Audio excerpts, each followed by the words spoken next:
Hello, everybody. Welcome to today's devotion for June 26th. Today's devotion is titled Learning from Each Other. The Bible reading is from Ruth chapter 2, verses 11 to 12, and chapter 3, verses 1 to 6. Yes, I know, Boaz replied, but I also know about everything you have done for your mother-in-law since the death of your husband.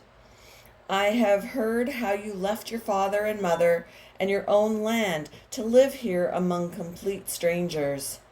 May the Lord, the God of Israel, under whose wings you have come to take refuge, reward you fully for what you have done. One day Naomi said to Ruth, "My daughter, it's time that I found a permanent home for you so that you will be provided for.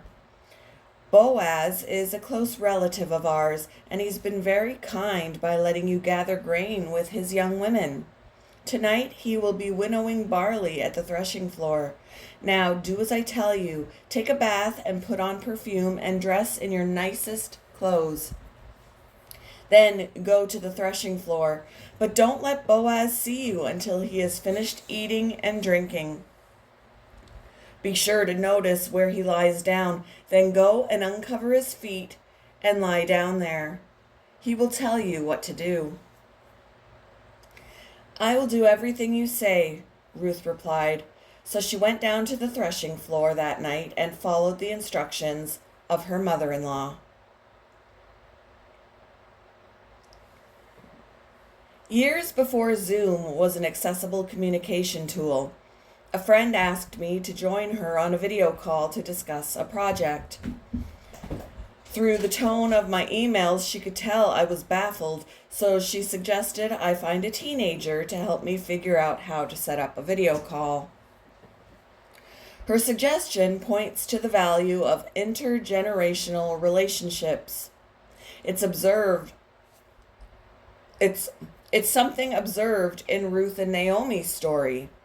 Ruth is often celebrated for being a loyal daughter-in-law deciding to leave her land to accompany Naomi back to Bethlehem. When they arrived in the town, the younger woman said to Naomi, "Let me go to the fields and pick up the leftover grain for us." She helped the older woman, who then helped the younger woman marry Boaz. Naomi's advice for Ruth prompted Boaz to take action in purchasing her deceased in-law's property and to take her as his wife.